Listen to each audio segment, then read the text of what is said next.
years after graduating from the University of Ilorin's College of Health Sciences, members of the 1984 medical class have reunited to celebrate a journey defined by long life service, professional excellence, and enduring friendship. I am Adiola Pisiri, and welcome to Social Calendar on MITV+. 42 years after earning their medical degrees, members of the 1984 graduating class of the College of Health Sciences, University of Ilorin, reunited to celebrate a lifetime of service, friendship, and professional excellence. Have touched and the paths we have laid to the destiny. It's truly a blessing to see everyone's faces. The reunion brought together distinguished medical practitioners from across Nigeria and the diaspora who joined virtually to reflect on decades of impact in healthcare while exploring the future of medical practice in the country. It was a reunion filled with warm embraces, laughter, and nostalgic memories. For many of these doctors, they gather in one place, not as consultants, professors, or medical directors, but as classmates whose journey began more than 4 decades ago at the College of Health Sciences, University of Ilorin. Seminal book that I would recommend to everybody. It's written by 3 authors, Olufemi O. Adelowo, Olushola Ayonlowo, and Abimbola O. Fason Odunsi. I will recommend it to everybody. The reunion marked 42 years since they graduated in 1984, celebrating not just their achievements, but the friendships and shared experiences that have endured through the years. The event themes the medical profession, long life service through learning and giving, 42 years of stewardship after graduation, highlighted the enduring responsibilities of physicians to continue learning while giving back to the society. One of the highlights of the celebration was Time Out with Dr. Olatunji Olowolafe. The continuous process. Fulfillment is not defined. It's until it's over, it's not over. We are all over the world. We all went to the same medical school, University of Ilorin Medical School. Some of us got in 1978, some got in 1979, so some spent 6 years, some spent 5 years, but we've been together since that time till today. So we're celebrating life, we're excited. Yeah, we're excited about ourselves. The intellectual highlight of the reunion was a keynote lecture delivered by their lecturer, consultant rheumatologist at Earthmere Specialist Hospital, Lagos, titled The Future of Medical Practice in Nigeria, Random Musing. The presentation examined the rapidly changing landscape of healthcare from technological innovations and artificial intelligence to evolving patient expectations, medical ethics, and healthcare financing. We have artificial intelligence. It helps us to increase our efficiency and diagnosis accuracy, especially X-rays. When you read X-rays or radiographs or imaging, there's always the human error there. But then you have artificial intelligence that's based on what they have put into it, is able to look at it, and there's no humanity involved in this interpretation. And I think this is what you need, because when you depend on imaging to make a diagnosis, you better get it right. Artificial intelligence to diagnose stroke. Many times we have stroke. Is it hemorrhagic? Is it thrombotic? Which part of the brain is it? When we look at the CT or the MRI, we still have conflicts in terms of interpretation. Somebody says this one, or the other says this one. But an artificial intelligence, which is a properly programmed, will tell you this one. And I think it's very important for us. Things like cancer, for instance, no matter how small the cancer is, artificial intelligence can detect it no matter how small, no matter where it is. Whereas with the human eyes, we may not be able to. Then we also need artificial intelligence for drug interactions. We may not know this, but drug interaction causes a lot of havoc. We need it to use personalized medicine. A medicine A that will work for me may not work for another person. Are we ready for the future in Nigeria? Because the future is here. Beyond the lectures, the reunion became a celebration of shared history, One after another, members of the 1984 class took turns to recount memorable experiences from their days as medical students. I'll read each one and you'll tell me which lecturer you think might have been responsible. Okay, let us ask him how he's discollated his TMJ.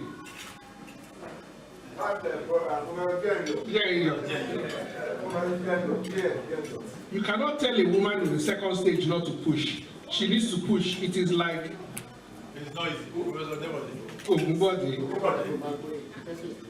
stop playing with your testicles.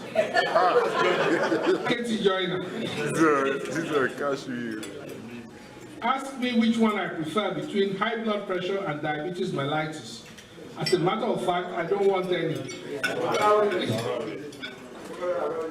What do you mean roots? I said routes. Root call, stem me. That's Akbede. Yes. But it was nice. Medical school was tough. Undergraduate school was tougher than clinical. And but I failed almost all subjects at one time or the other, but never public health. Never public health, right from the beginning, right through to the very end. The end of posting, pathology. Professor Ajoni said he will always come to class, enjoy his jokes, and all that. And then the exam came. Then we did the exam, and the results were put on the board. And that was the last day I went for gyration.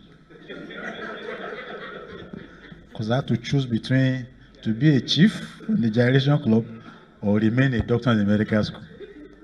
The marks that day was for everybody, all of us. So it caught us to size. At that point, I was part of those that decided to settle down and read for medicine. In this class, there are 3 medical students who are acting in Bashawunga. Well, at the exam, I will wait for you. And during that time, you shall know who is the guy. Whether you are the guy, or we are the guy. So, my heart got into my mouth. But all of us passed the detection. The celebration also provided an opportunity for members of the class to share their individual journeys. I've been preserving my gray hair. Since I've seen some of you now that have known Michael Jordan and Bob, I think I'll be bold to scrape this gray hair. So I will join the club.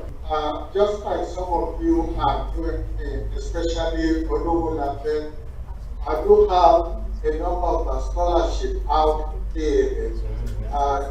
In memory of my late postdoctoral, I have an engineering scholarship at University of Georgia, Athens, because that's where she was going to go to engineering, but unfortunately, before she resumed, she died. As a way forward, I do have a medical scholarship endowment at University of Georgia in Augusta, and also a nursing scholarship endowment in University of Georgia. This is my own little way of giving back to the community. I trained as a GP, so I render free surgical medical services. That's what I spend my time doing.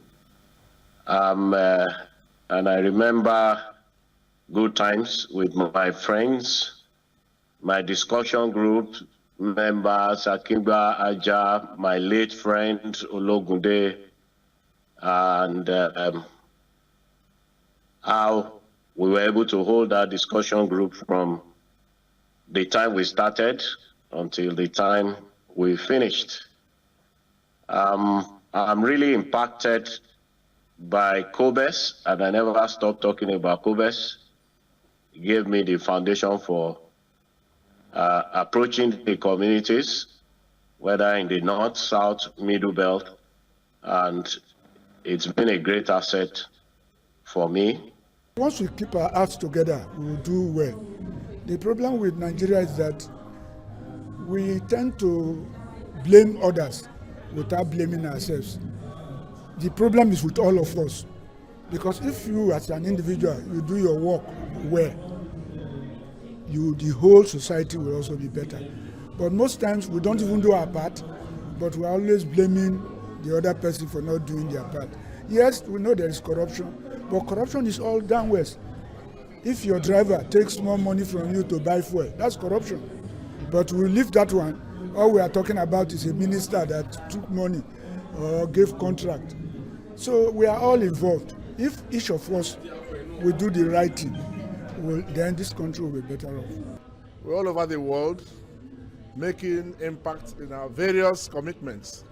Those in Australia, America, UK, Canada, everywhere, even we that are in Nigeria. We have vice chancellors, we have a lot of CMDs and all of that. Even in the Ministry of Health, our sister Yewunde was there. She headed malaria control in the whole Nigeria. So we are making impact wherever we are. After my hematology course in the university, I decided to take my genotype. I discovered that mine was AS. I took that of my mother, AS. Fortunately, my sister, my junior sister, had AA. So all my other siblings died before the age of 4. So it was my medical education that exposed me. It was, we were thinking Abiku as the Ogbanje. In fact, people thought I would die before the age of 4. But luckily, I escaped that age 4. And today, almost, 70 plus or minus. So I thank God. So the calling was a great blessing to me, to my family, to my extended family, even to my community. For these distinguished physicians, graduating in 1984 was only the beginning. 42 years later, their stories stand as a testament to resilience, sacrifice, compassion, and an unwavering commitment to the healing profession. The reunion was not merely a celebration of the past, it was a reaffirmation that medicine remains a lifelong calling rooted in learning, service, and giving. As the curtains close on this remarkable milestone, the memories, laughter, and renewed bonds from this 42-year reunion will undoubtedly linger. For the 1984 class of the University of Ilorin's College of Health Sciences, the journey of service and excellence continues. Reporting for MITV Plus, I am Adeola Bisiriyu.